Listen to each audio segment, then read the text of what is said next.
ओम नमो भगवते वासुदेवाय। ओम नमो भगवते वासुदेवाय। ओम नमो भगवते वासुदेवाय। ओम अज्ञानतिमिरान्धस्य ज्ञानाञ्जनशलाकया चक्षुरुन्मीलितं येन तस्मै श्रीगुरवे नमः। नमः ओं विष्णुपादाय कृष्णपृष्ठाय भूतले श्रीमते भक्तिवेदान्त स्वामिनिति नामिने। नमस्ते सारस्वते देवे गौरवाणी प्रचारिणे निर्विशेष शून्यवादी पाश्चात्य देशतारिणे। जय श्री कृष्णा चैतन्य प्रभु नित्यानंद श्री अद्वैत गदाधर श्रीवासादि गौर भक्तवृंद। हरे कृष्णा कृष्णा कृष्णा हरे हरे हरे राम राम राम हरे हरे।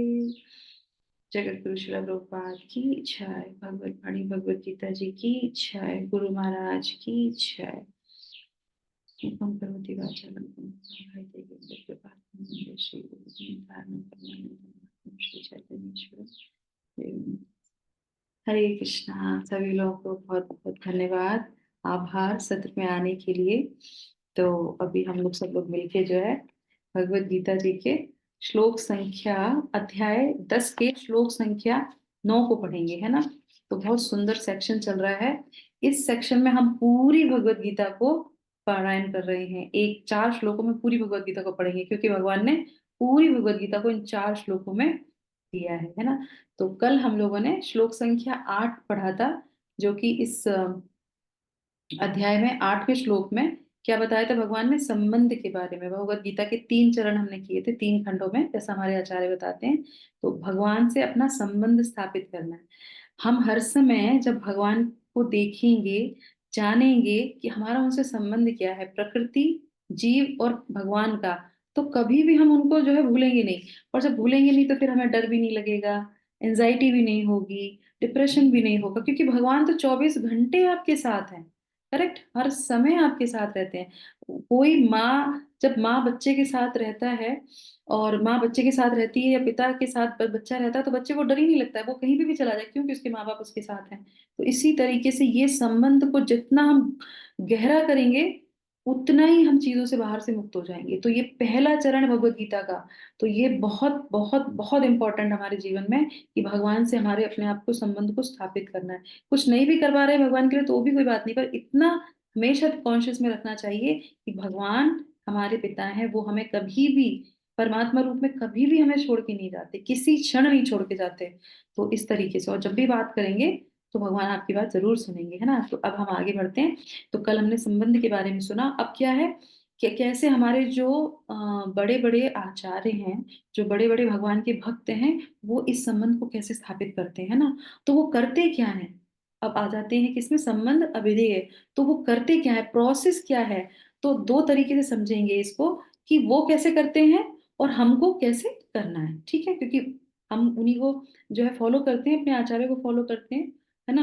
और वो बड़े बड़े भक्त हैं। तो हम लोगों ने कल सीखा था कि किस तरीके से साधना भक्ति करते करते हमको रागानुगा भक्ति की तरफ आगे बढ़ना है। तो प्रोसेस क्या है, क्या करना है, तो वो हमारे आज के श्लोक में है, जो हमारे लिए बहुत इंपॉर्टेंट है। इसको पूरे जीवन हमको प्रयास करना है। तो ये हमारे लिए होमवर्क ही समझिए इसको, पूरे जीवन का हमारा होमवर्क।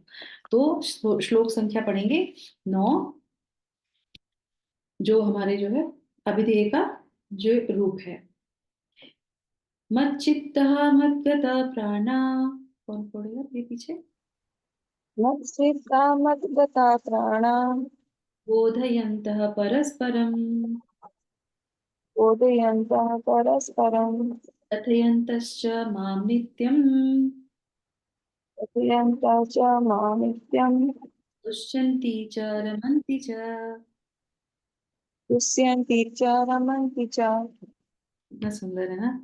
तो भगवान यहाँ पे, thank you so much Sushma माता जी। तो भगवान यहाँ पे क्या बोल रहे हैं, मेरे शुद्ध भक्तों के विचार मुझ में वास करते हैं। पहला, उनके जीवन मेरी सेवा में अर्पित रहते हैं। दूसरा, मत चित्ता मत गता प्राण। फिर और वे एक दूसरे को ज्ञान प्रदान करते। तीसरा है ना, बोधयंता परस्पर, तथा मेरे विचार मेरे विषय में बात करते हुए परम संतोष तथा आनंद का अनुभव करते हैं। मच्चित्ता मद्गता प्राणा बोधयन्त परस्परम। और तुष्यन्ति च रमन्ति च, तो ये हो गया लास्ट का तुष्यन्ति च रमन्ति च। तो इससे 4 चरण में ये श्लोक हमको बताएंगे कैसे श्रील प्रभुपाद इसमें उल्लेख कर रहे हैं। तो पहले हम पढ़ लेते हैं तात्पर्य और उसके बाद फिर थोड़ी सी चर्चा। यस, पहला पैराग्राफ कौन पढ़ना चाहेगा? हरे कृष्ण माता जी। तात्पर्य श्रील प्रभुपाद की जय। यहाँ जिन शुद्ध भक्तों के लक्षणों का उल्लेख हुआ है वे निरंतर भगवान को दिव्य प्रेम भक्ति में रमे रहते हैं। उनके मन श्री कृष्ण के चरण कमलों में हटते नहीं, वे दिव्य विषयों की ही चर्चा चलाते हैं।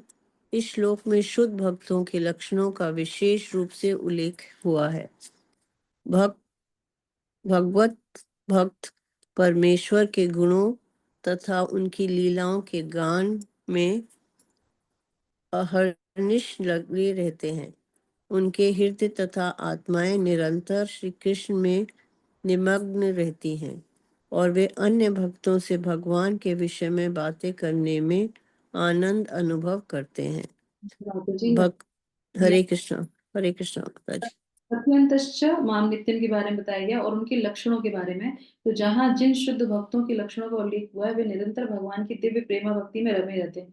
तो ये उच्च कोटि के भक्तों के बारे में बताया जा रहा है और कहते हैं कि उनके मन कृष्ण के चरण कमलों से हटते नहीं, वे दिव्य विषयों की ही चर्चा करते हैं। कल मैं हिजोलीनेस परम पूज्य हिजोलीनेस जो है हल्दर स्वामी महाराज का लेक्चर सुन रही थी और बहुत सुंदर, महाराज तो वैसे भी गुरु के बारे में बहुत अच्छा बताते हैं। तो बहुत अच्छी चीज बता रहे थे, कह रहे थे ये जो हमारे आचार्य होते हैं ना, इनके हृदय कमल जैसे हैं और ये इनके हृदय रूपी कमल रूपी हृदय में भगवान के कमल रूपी चरण हमेशा विराजमान रहते हैं।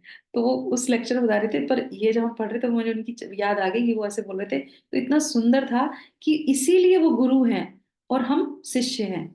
इसीलिए वो गुरु है। हो सकता है कभी कभी शिष्य बहुत अच्छा बोलता हो, बहुत अच्छा श्लोका बोलता हो, बहुत अच्छा प्रचार करता हो, बहुत अच्छी प्रीचिंग करता हो, पर गुरु का लक्षण क्या है कि उसके कमल रूपी उसका हृदय और उसके में क्या होता है, जो भगवान के कमल रूपी जो चरण है वो हमेशा विद्यमान रहते हैं। तो ये गुरु की जो है बहुत अच्छी जो है लक्षण होते हैं। तो इस तरीके से यहाँ पे भी जो है उसकी बात कर रहे हैं कि वो हमेशा कोशिश यही करते हैं कि वो उससे हटे नहीं। ठीक है, तो आगे हम पढ़ेंगे सेकंड पैराग्राफ में। यस, कौन पढ़ना चाहेगा? जल्दी जल्दी पढ़िए। हरे कृष्णा। भक्ति की प्रारंभिक अवस्था में वे सेवा में ही दिव्य आनंद उठाते हैं और परिपक्व अवस्था में वे ईश्वर प्रेम को प्राप्त होते हैं। जब वे इस दिव्य स्थिति को प्राप्त कर लेते हैं तब वे उस सर्वोच्च सिद्धि का स्वाद लेते हैं जो भगवत धाम में प्राप्त होती है। भगवान चैतन्य दिव्य भक्ति की तुलना जीव के हृदय में बीज बोने से करते हैं। ब्रह्मांड के विभिन्न लोकों में असंख्य जीव विचरण करते रहते हैं। इनमें से कुछ ही भाग्यशाली होते हैं जिनकी शुद्ध भक्त से भेंट हो पाती है और जिन्हें भक्ति समझने का अवसर प्राप्त हो पाता है। यह भक्ति बीज के सदृश है। यदि हमें इस जीव के हृदय में बो दिया जाए और जीव हरे कृष्ण मंत्र का श्रवण और कीर्तन करता रहे तो बीज अंकुरित होता है।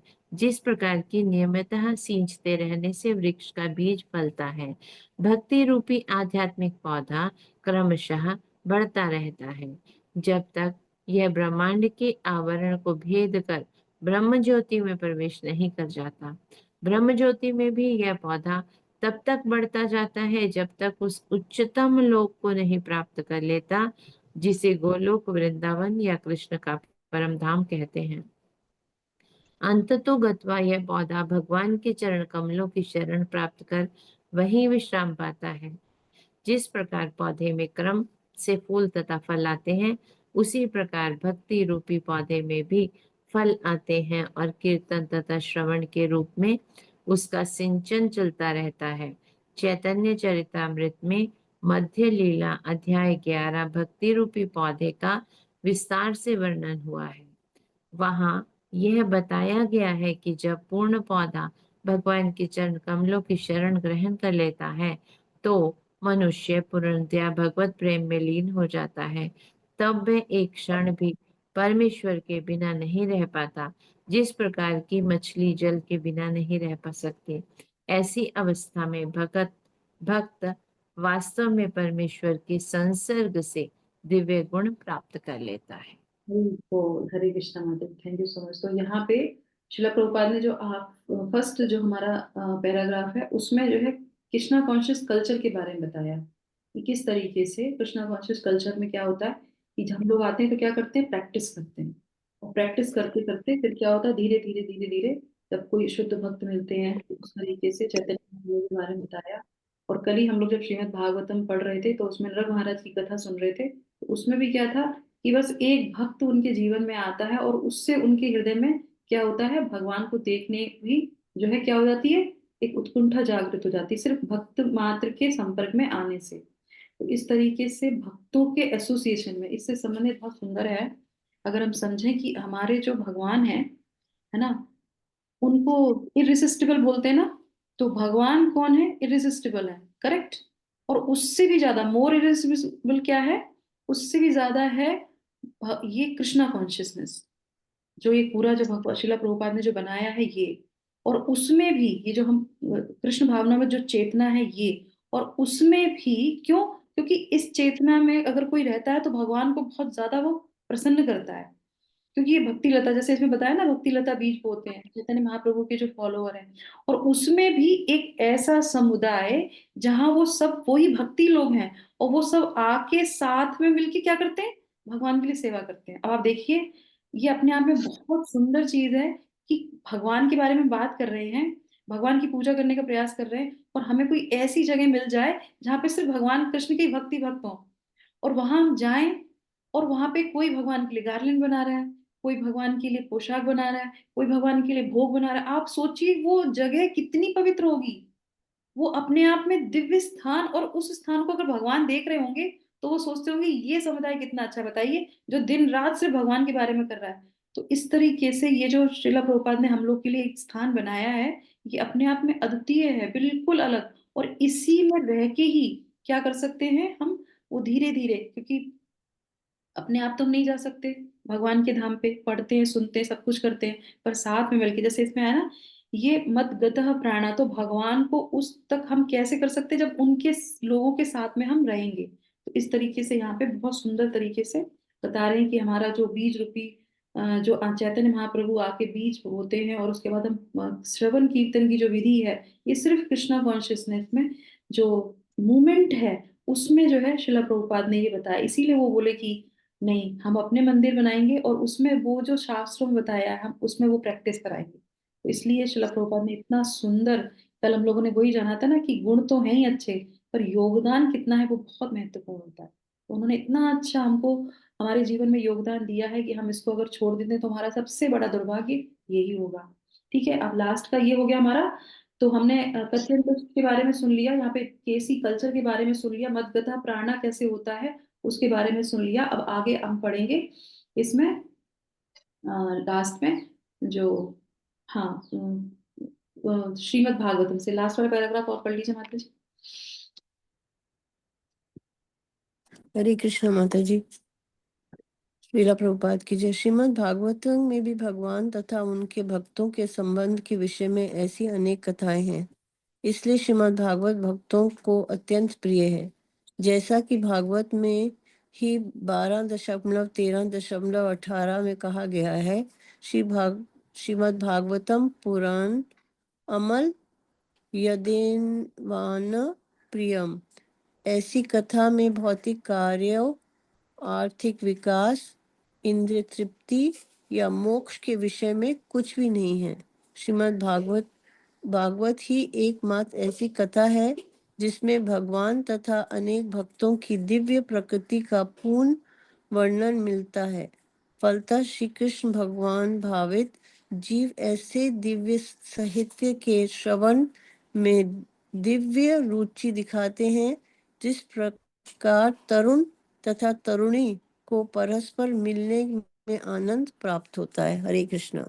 Thank you so much. तो ये क्या है, कथयन्तश्च माम नित्यम तुष्यन्ति च रमन्ति च। तो इस तरह से भगवान के भक्त उसमें तुष्यंत होते हैं। तो अब इसको थोड़ा सा हम समझ लेते हैं। ये तो हो गया कि बड़े बड़े जो भक्त होते हैं वो किस तरीके से करते हैं, उनका क्या रहता है। अब हमारे लिए भी इसमें बहुत जरूरी है। तो सबसे पहले कैसे इनको चारों विभागों को देखेंगे समझेंगे। तो मत चित्तः, तो सबसे पहले मत चित्ता, तो भगवान के जो शुद्ध भक्त होते हैं वो क्या कहते हैं, भगवान कहते हैं कि वो अपने हृदय को मुझ में लगा के रखते हैं, मत चित्तः, है ना। और इस तरीके इससे संबंधित एक जो बहुत सुंदर जो है एक उदाहरण भी आता है कि चित्त में हमेशा भगवान को स्मरण में रखना, है ना। तो रुक्मिणी माँ, है ना, हम लोग 10वें स्कंद में पढ़ रहे हैं, रुक्मिणी जी, रुक्मिणी जी क्या थी, हमेशा, क्यों, क्योंकि भगवान के बारे में सुना था उन्होंने, सुनते सुनते सुनते क्या हो गया, चित्त में भगवान ही बैठ गए। उसके बाद उन्हें कुछ समझ में नहीं आ रहा था क्या करना है क्या नहीं करना, बस भगवान को प्राप्त करना है, भगवान को प्राप्त करना है। तो ऐसे भक्त क्या होते हैं, श्रवण करते करते क्या करते हैं, वो चित्त में भगवान को बिठा लेते हैं। तो इस तरीके से जो है मत चित्ता, वो उनके जो है चित्त में हमेशा मैं विराजमान रहता हूँ। मत गतः प्राणा, और हमेशा जो है उनके प्राण, मतलब वो जो भी कार्य करते हैं वो सारे प्राण जो है भगवान के लिए अपना न्यौछावर करके रखते हैं, इस तरीके से, है ना। जो भी उनकी प्राणिक क्रियाएं होती हैं वो सब भगवान में ही वो लगाते हैं। तो हमारे लिए भी यही सीख है कि हम कोई भी कार्य करते हैं तो हमें उसमें लगाओ। तो कल हलधर महाराज का जो उसमें सुन रही थी ना, तो वो भी ये कह रहे थे, तो बहुत अच्छा बता रहे थे कि भगवान कहते हैं अपने हृदय को मुझ में लगाओ, पर शिला प्रभुपाद क्या कहते हैं, कृष्णा कॉन्शियस में भगवान को रखो। अरे बड़े प्यार से बोलते हैं, कहते हैं कि पता है हृदय में आएंगे चले जाएंगे, हृदय में कौन रुकता है, कॉन्शियस में होगा तो रुकेगा। तो आचार्य ने बिल्कुल सही से बताई है, क्या बोला है, कॉन्शियस में रहो, कृष्णा कॉन्शियस में रहो, और उसके बाद वो हृदय में आपके रह जाएंगे। तो उन्होंने प्रोसेस बताया कि ऐसे करके हमको रहना है। तो कल बहुत अच्छे से वो डिस्क्राइब कर रहे थे। तो इसके साथ ही जो है, अब ये जो है, क्योंकि ये क्या है, ये अभिधेय का जो है हमारा पार्ट है, तो इसमें हम कैसे करेंगे इसको, मत चित्ता मत गता प्राणा कैसे हो सकता है ये।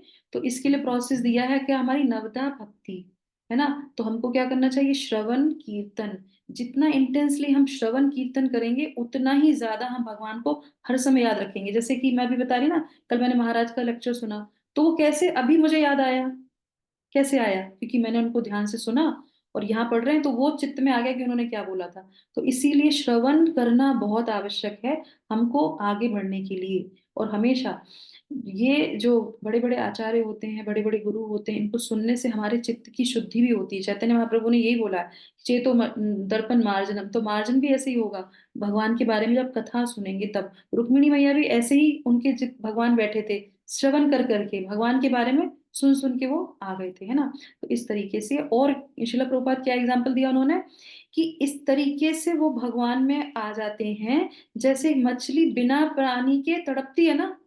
तो ये प्रोसेस है, इसको आप देख लीजिए। अगर आप किसी दिन आपने श्रवण नहीं किया, भगवान का नाम नहीं लिया, तो आपके मन में क्या आएगा, अरे आज हमने श्रवण नहीं किया, आज हमारा जपा नहीं हुआ, तो बेचैनी होगी। अगर बेचैनी हो रही है तो बिल्कुल सही रास्ते पे है। यही प्रोसेस है, यही क्या है, अविधेय है हमारा संबंध। अविधेय क्या है, तड़पना है कि अरे बिना खाए रह जाएंगे, पर बिना जपा के नहीं रह सकते, बिना श्रवण किए हम नहीं रह सकते। अगर हमारे अंदर ये है एंजाइटी, किसके लिए एंजाइटी, भगवान के श्रवण न करने के लिए, तो समझ लीजिए कि नहीं हुआ, तो आज बहुत घबराहट हो रही है, तो समझ लीजिए बिल्कुल सही मार्ग पे हैं। तो ये हमारे जो है कुछ सिम्टम्स हैं, भक्तों के लक्षण हैं। तो इस तरीके से शिला प्रभुपाद भी बता रहे हैं। और उसके बाद जो है इसको बोलते हैं मदगतः प्राणा, हमारे प्राण चले जाएंगे अगर हम श्रवण नहीं करेंगे भगवान के बारे में, या अपने जो है नाम जप को नहीं करेंगे, या जो है कीर्तन को नहीं करेंगे, तो ठीक है। उसके बाद आ जाता है, ये हो गया मदगता, मत जो है मत कथा प्राणा। उसके बाद है बोधयंता परस्परम। तो यहाँ पे क्या बता रहे हैं कि अब ये भक्त क्या करते हैं, ये करते हैं कि जो भी ये सुनते हैं वो क्या करते हैं, अपने पार्टनर से, अपने जो भक्त होते हैं उनसे शेयर करते हैं। ये बहुत प्रैक्टिकल इम्प्लीकेशन है हमारा सबके लिए, है ना। श्रवण हम लोग साथ एक साथ कभी अकेले में सुन रहे हैं, सब कुछ कर रहे हैं, है ना। भगवान का नाम जब भी अकेले बैठ के कर लेते हैं सब ठीक है। एकांत की भक्ति तो बताई नहीं गई है, जीव गोस्वामी हमेशा करते हैं एकांत की भक्ति में हमेशा उत्पात होता है, इसलिए भक्तों के संग रहना चाहिए, है ना। हम लोग गोष्ठानंदी हैं, हम लोग जो है भजनानंदी नहीं है कि अकेले बैठ के हम भजन करें, नहीं, गोष्ठानंदी, गोष्ठी में साथ में रह के हमें करना चाहिए। तो इसीलिए बोधयंत परस्पर क्या है, जो भी हम बोलते हैं, पढ़ते हैं, सुनते, एक दूसरे से शेयर करना चाहिए कि हमने क्या पढ़ा। जैसे मैंने बताया कि मैंने कल महाराज का लेक्चर सुना, उसमें मैंने ये सुना तो मैंने शेयर किया, करेक्ट। तो इसीलिए एक दूसरे के साथ वो क्या करते हैं, शेयर करते हैं कि हमने क्या पढ़ा, हमने क्या सुना। और अगर हम पढ़ रहे हैं, सुन रहे हैं और किसी को शेयर नहीं करते, तो क्या है वो लक्षण किसका है, आप बताइए। वो प्रोग्रेस का लक्षण है या नीचे उतरने का लक्षण है? अगर हम कोई चीज पढ़ रहे हैं, जान रहे हैं, कर रहे हैं, पर बताएंगे किसी को नहीं। अगर हम भक्ति शास्त्री कर रहे हैं, हम बताएंगे किसी को नहीं। हम कौन सी किताब पढ़ रहे हैं, हम बताएंगे किसी को नहीं। तो ये आगे जा रहे हैं या नीचे जा रहे हैं, बताइए। हम्म? नीचे जाएगी। माता जी नीचे जा रहे हैं। जा रहे हैं, क्योंकि भगवान ने यहाँ बोला है। छुपाने वाली बात ही नहीं है। एक बार मुझसे एक माता जी बोल रही थी, माता जी आप कोई भी चीज होती है ना, ग्रुप में सब कह देती चलो हमने आज ये श्लोका सुना, हम सब लोग श्लोका याद करेंगे साथ में मिलके। हमने आज ये चीज सुनी, हम सब लोग मिलके करेंगे। तो उसका कारण ये यही है कि भगवान को सामूहिक रूप से जब आप कोई चीज करते हैं वो ही पसंद है। भगवान यह कह रहे हैं कि मेरे भक्त जो शुद्ध भक्त होते हैं, बोधयंत परस्परम, वो आपस में शेयर करते हैं कि हमें क्या किया है, हमने क्या पढ़ा है, हमको क्या पढ़ना चाहिए, किस चीज को आप रिलिश कर रहे हैं। वो दूसरे को बताते हैं कि मैंने ये इस मैं जैसे अभी हम लोग मिले थे, सब लोग 4-5 माता जी लोग मिले थे एक जो है बर्थडे पार्टी में।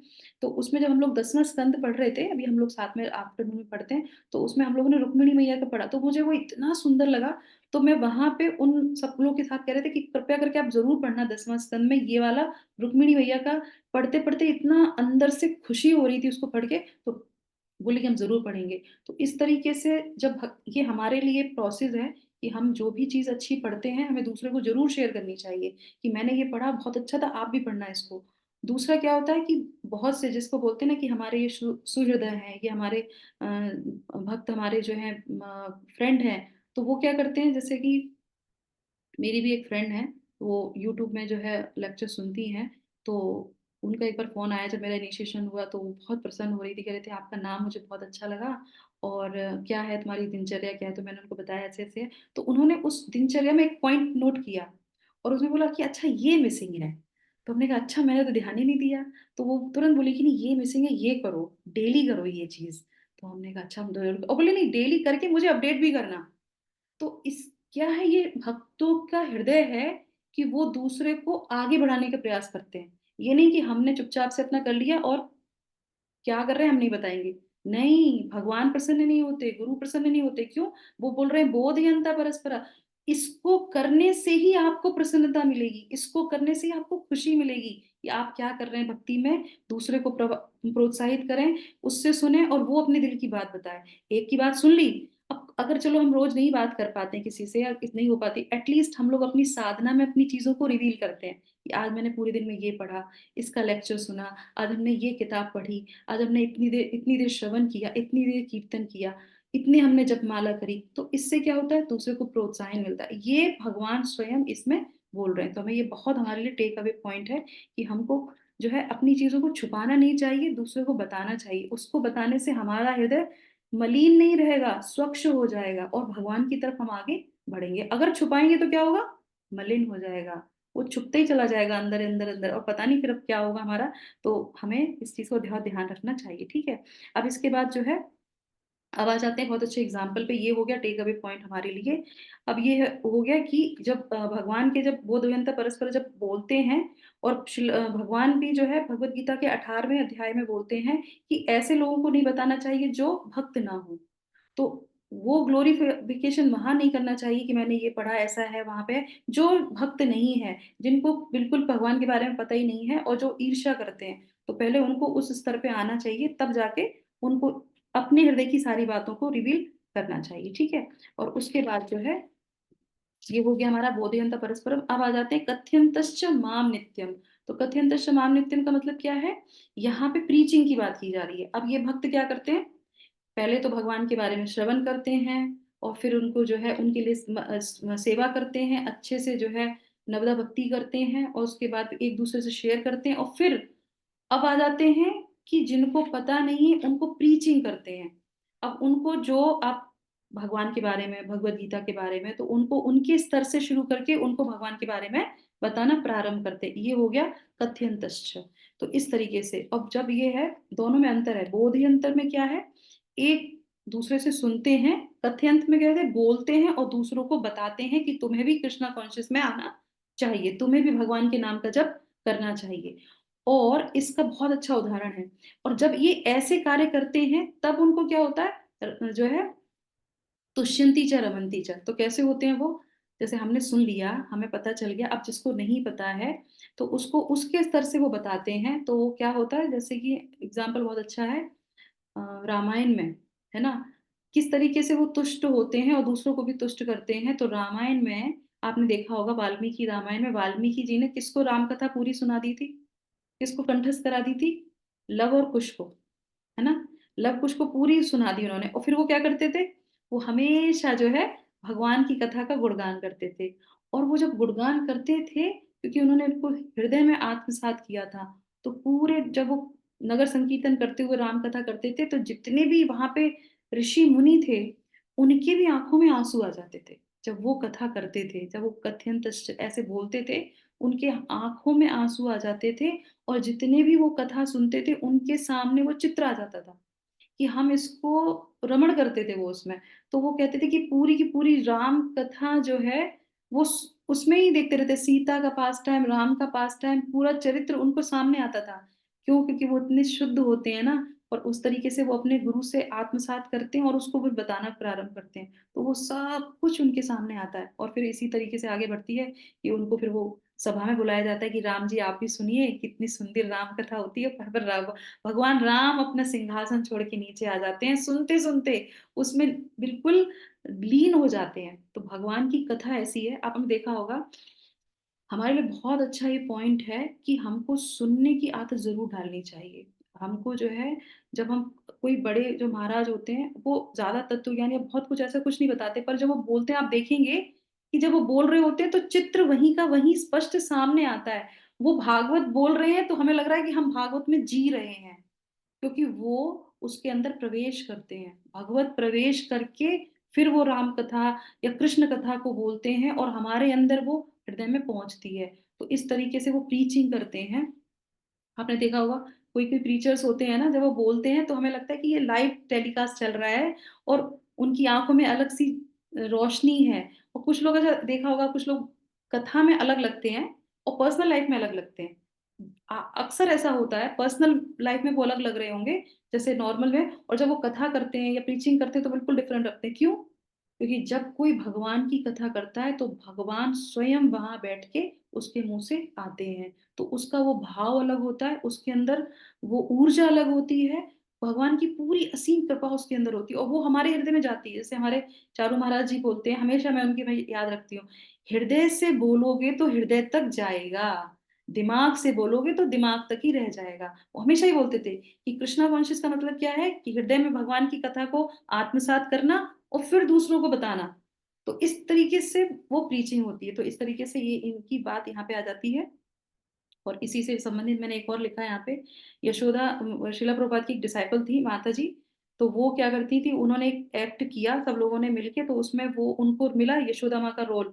और वहां पे क्या होता है कि जब भगवान जमुना जी में चले जाते हैं ना, तो फिर वो बहुत तेज विलाप करती है और जोर जोर से रोती हैं, हरे कृष्णा, हाय मेरा कृष्णा कृष्णा करके ऐसे करके रोती हैं। तो शिला प्रभुपाद वो रिकॉर्ड सुन रहे होते हैं, रिकॉर्ड सब सुन लेते हैं।